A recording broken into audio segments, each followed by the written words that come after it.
Disclaimer under Section 107 of the Copyright Act 1976. Allowance is made for fair use for purposes such as criticism, comment, news reporting, scholarship, and research. Fair use is a use permitted by copyright statute that might otherwise be infringing. Nonprofit, educational, or personal use tips the balance in favor of fair use. गांव की जिठानी।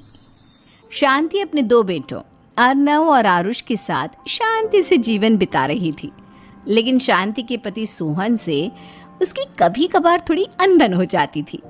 एक दिन शांति रोज की तरह सुबह का खाना बना रही थी, तभी दरवाजे की घंटी बजी। घंटी की आवाज सुनकर वो दरवाजे की ओर जाते हुए कहती है, अरे आती हूँ, कौन है, सब्र करो। शांति दरवाजा खोलती है तो देखती है कि उसके जेठ मोहनदास सामने खड़े होते हैं। वो सक पकाकर अपना घूंघट करती है और पैर छूकर कहती है, आइए आइए जेठ जी। कैसी हो शांति? जी मैं तो बिल्कुल ठीक हूँ, सब आपकी मेहरबानी है भाई साहब। शांति और मोहनदास की बातें सुनकर शांति का पति सोहन और उसके दोनों बेटे बाहर आ जाते हैं। अरे भैया राम राम, कैसे हो आप? राम राम भाई। अरे शांति ऐसे खड़ी खड़ी क्या देख रही हो? चाय कॉफी कुछ लेकर आओ, भैया आए हैं। शांति तेजी से रसोई की ओर आगे बढ़ती हुई कहती है, अरे मेरी माँ, गेट खोलने के चक्कर में मेरे तो चावल ही जल गए। वो दौड़ी दौड़ी रसोई में जाती है और देखती है कि सारे चावल जल गए हैं। वो दोबारा चावल बनाने में लग जाती है। इतने में सोहन आवाज लगाता है, अरे शांति, तुम्हारे चावल का रोना खत्म हो गया हो तो चाय ले आओ। जी लाती हूँ अभी। शांति जल्दी जल्दी चाय बनाती है और मोहनदास को चाय देती है। सब एक दूसरे की खैर खबर पूछते हुए चाय पीते हैं। चाय खत्म होती ही मोहनदास शांति की ओर देखते हुए मजाक में कहते हैं, शांति, अब तुम्हारी चाय में दम नहीं रहा, अब हमें चाय बनाने वाली बदलनी पड़ेगी। ये कैसे मुमकिन होगा जेठ जी, घर और बाहर का सारा काम मुझे ही करना पड़ता है और कभी कभी जल्दी जल्दी के चक्कर में काम बिगड़ जाते हैं, जैसे आज चावल जल गए।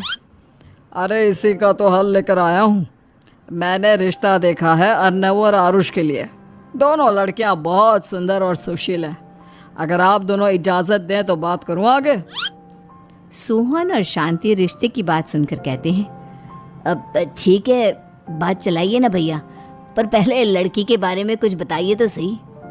हाँ हाँ भाई साहब, लड़की कैसी है, परिवार कैसा है, कहाँ के रहने वाले हैं?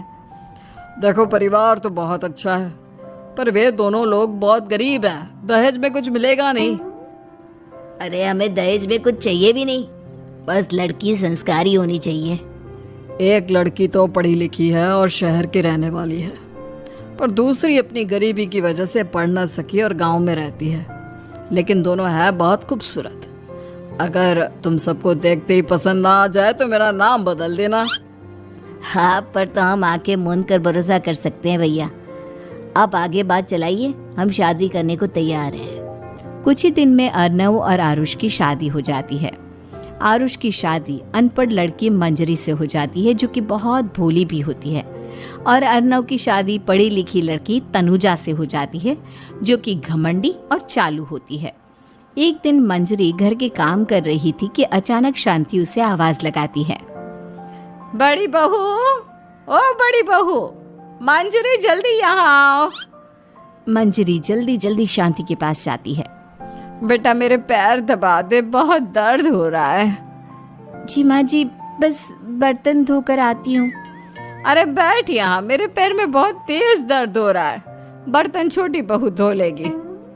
मंजरी शांति के पैर दबाने लगती है तो शांति तनुजा को आवाज लगाती है, छोटी बहू, और छोटी बहू।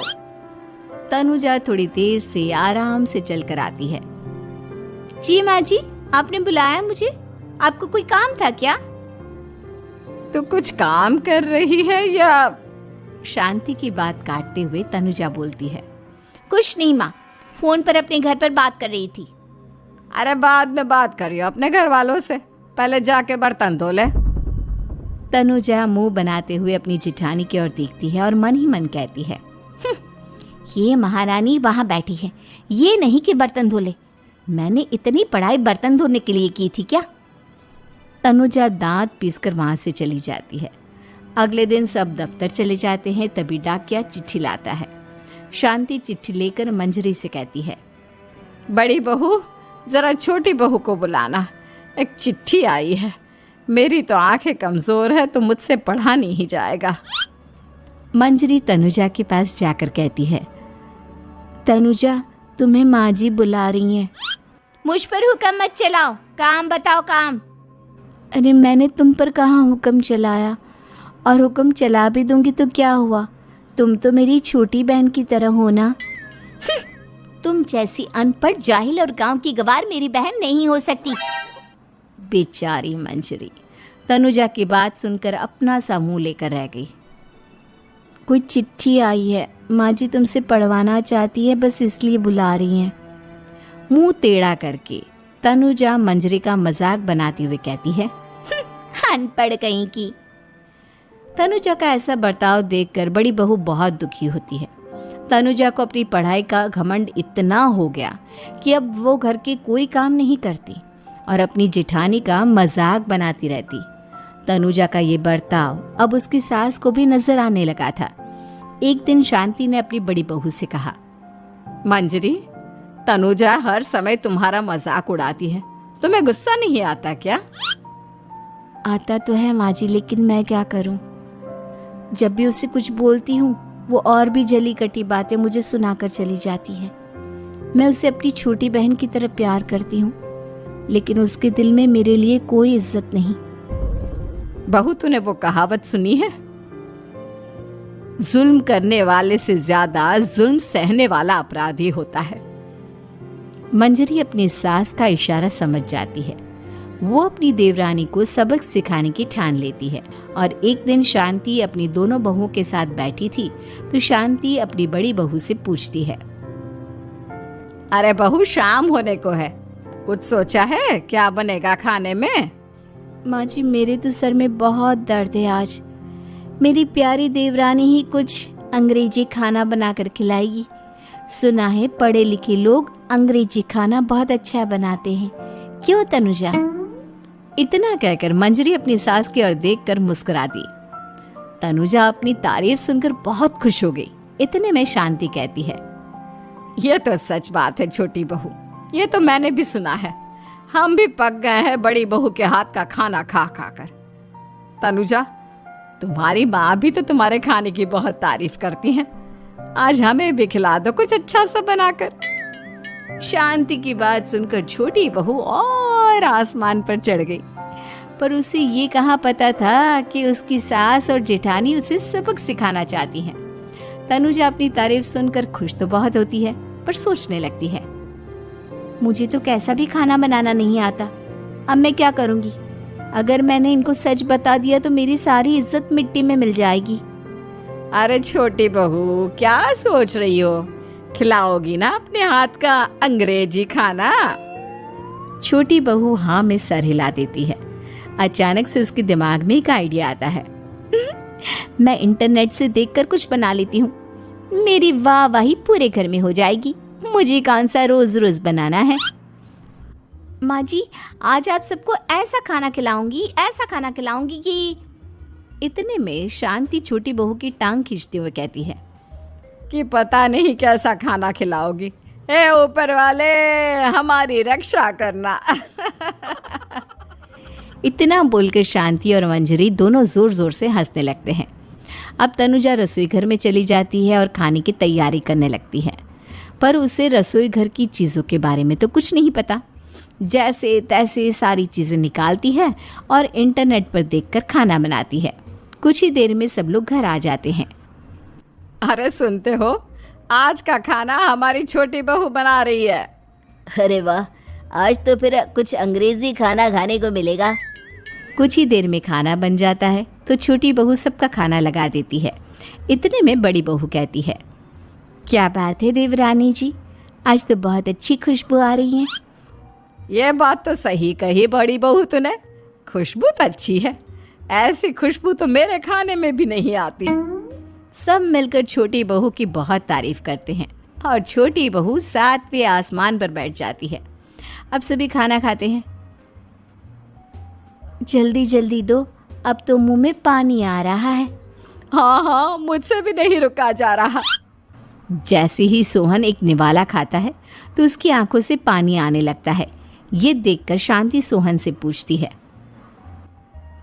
क्या हुआ जी? खाना इतना अच्छा बना है कि आंखों से पानी आ गया। सोहन चुप रहता है और धीरे धीरे से खाना शुरू कर देता है। इतने में सोहन छोटी बहू से कहता है, बेटी तुम भी तो खाओ, तुम क्यों रुकी हो? खाना सच में बहुत अच्छा है। ये कहकर सोहन जोर से हंस देता है। फिर सब खाना खाने लगते हैं, लेकिन खाने में नमक और मिर्च तेज हो गई थी। तनुजा से कोई कुछ नहीं बोलता, बल्कि उसे भी खाने को कहते हैं। जैसे ही छोटी बहू खाना खाती है, वो पानी पानी कहकर चिल्लाती है, पानी, इसमें तो पानी। ये खाना तो सच में इतना अच्छा बना है कि हमारे साथ साथ देवरानी जी भी इसके स्वाद को कभी नहीं भूल पाएंगी। सही कहा बहू। तनुजा को अपनी गलती का एहसास हुआ और उसने अपनी सास से कहा, माँ जी ये मेरी गलती नहीं है, इंटरनेट पर दिखाया था कि 4 चम्मच नमक और मिर्च डालने हैं। अब मंजरी को भी मौका मिल गया और उसने तनुजा पर तंज कसा। नाच न जाने आंगन टेढ़ा, हर जगह अपनी पढ़ाई दिखाती हो, दूसरों का मजाक उड़ाती हो। अब पता चला ना, हर चीज़ में पढ़ाई काम नहीं आती। और तुम तो शहर में रही हो, तुम्हें तो मुझसे भी अच्छा खाना बनाना आना चाहिए ना। बेटा, अगर तूने ठीक से सब सीखा होता तो आज तुझे शर्मिंदा नहीं होना पड़ता। बात शहर या गांव की नहीं होती। मंजरी गांव से आई है, लेकिन उसे घर का काम करना और खाना बनाना सब अच्छी तरह से आता है। तुम शहर में रही हो, तुमने ये सब क्यों नहीं सीखा? छोटी बहू सर नीचा कर सबसे माफ़ी मांगती है और बहुत शर्मिंदा होती है। दीदी मुझे माफ़ कर दो, मैंने आपको बहुत बुरा भला कहा, पर आपने मुझे हमेशा ही माफ़ किया। आज मुझे अपनी गलती का एहसास हो गया है। अब दोनों बहुएं मिलकर घर का काम करने लगी और एक दूसरे को अपने गुण बांटने लगी। मंजरी ने अपनी देवरानी को खाना बनाना और घर का काम करना सिखाया, वहीं तनुजा ने भी अपनी जेठानी को पढ़ना लिखना सिखाया। शांति और सोहन ऐसी बहुएं पाकर बहुत उम्मीद है कि आपको हमारी ये कहानी पसंद आई होगी। कृपया हमारे चैनल को सब्सक्राइब करें और सभी अपडेट्स के लिए बेल आइकन जरूर क्लिक करें। और हाँ, वीडियो लाइक और शेयर करना मत भूलिएगा। Bye bye.